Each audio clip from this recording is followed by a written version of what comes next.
juste par rapport à, je vous ai expliqué, l'orientation collective, la stratégie, l'envie collective. Ça, vos envies de jeu, c'est lié intimement à votre capacité technique. Donc la technique, elle permet de réaliser vos règles. Si vous voulez bouger en 2-2, vous coordonner en T, enfourner votre copain ou votre pote pour l'aider, bah, si vous n'êtes pas bon en technique, ça va être compliqué. Donc c'est ça que je voulais vous sensibiliser. Tout ce que vous faites en technique, c'est pour ouvrir les champs des possibles. Si vous ne savez pas enfourner, bah, c'est dur pour le duel. Vous n'avez pas connu, mais avant 2011, on avait des mousses par-dessus les bateaux. Maintenant, tous les bateaux ont des mousses intégrées. Ça, c'est super. Ça facilite justement le duel technique. Ce que je voulais sensibiliser, par contre, ça, le fait d'avoir des mousses intégrées dès le début, eh ben, on oublie la notion technique. On oublie qu'il faut se pencher sur le côté. Parce que le bateau, il est large, mais il n'est pas très épais. Comme la pagaie. Donc la pale de la pagaie, si j'essaie de la faire rentrer dans l'eau à plat, c'est dur. Si je mets sur la tranche, c'est plus facile. Mais comme on commence avec un bateau plus simple, on oublie ça. Et le jour où on est face à un adversaire ou un adversaire qui est plus fort que nous, aussi fort que nous physiquement, mais plus fort que nous techniquement, on est dans la merde. Et donc ça, c'est ça que je voulais éveiller sur les bateaux. Prendre les principes fondamentaux. L'opportunité que vous avez là cette semaine, c'est qu'il y a un échauffement individuel sur l'eau. Bah, faites les bases. J'ai mis la petite vidéo YouTube là. Ça, c'est l'ultime, mais avant, c'est le DAU, on s'en fout des noms, mais sur la gîte, je travaille ma gîte. Après, je travaille la gîte avec le dauphin, donc l'assiette avant.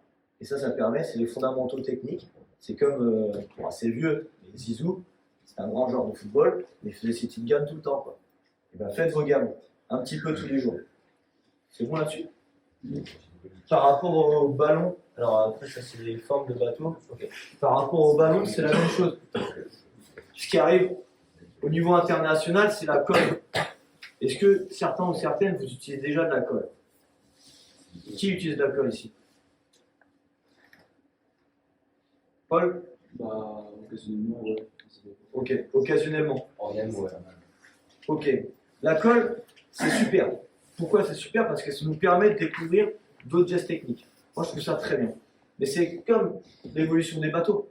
Si vous commencez direct avec de la colle, et que vous faites ça tout le temps, ben vous allez oublier qu'il faut écarter les mains, qu'il faut appréhender le ballon en mettant de la pression dessus, et ça, c'est les fondamentaux. Et si vous n'avez pas les fondamentaux, ben avec quelqu'un qui a les fondamentaux plus de la colle, il fera des gestes techniques beaucoup plus importants.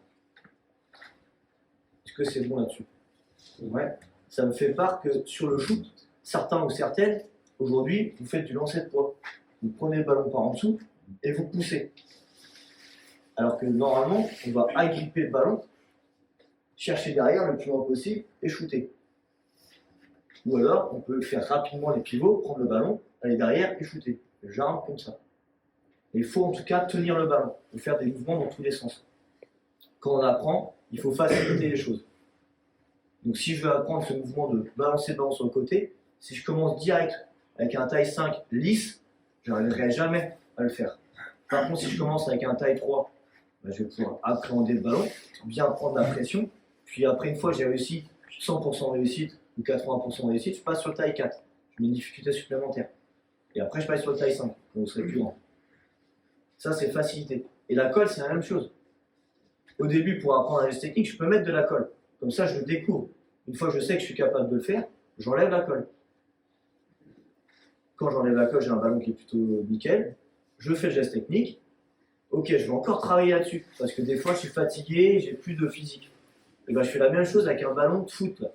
Un hockey avec polo lisse. On joue au foot. Vous voyez ce que je veux dire? Et là, on va travailler plutôt la force des doigts, l'appréhension. Donc, dans le système d'apprentissage, on doit être dans la réussite pour découvrir le geste. Après, on doit se mettre en difficulté de façon progressive. Et après, il faut qu'on s'entraîne plus dur que la compète. Donc si la compète, c'est un taille 5 avec de la colle, il faut qu'on n'ait pas de taille 5, enfin, il faut qu'on ait un taille 5 sans colle, pardon, au départ, pour être plus dur. Et après, quand on s'approche des compètes, il faut la notion d'affûtage. La notion d'affûtage, c'est de régler ses côtés techniques, et donc là, on met de la colle. Parce qu'en compète, c'est de la colle. Ça ne vous concerne pas aujourd'hui, mais demain, cette notion de colle va vous concerner. En international, si je reprends encore une fois pour l'avenir, tout le monde met de la colle. Et on est en train de faire évoluer les règlements en acceptant ça. Parce qu'aujourd'hui, le règlement, il dit pas de colle sur le ballon, que sur les doigts. Sauf que vous voyez bien, la colle, elle va où? On va aller sur les doigts, sur la balle. Donc, au lieu de changer les ballons tous les matchs, on va accepter la colle. Est-ce que vous avez des questions par rapport à l'élément technique ou l'apprentissage technique?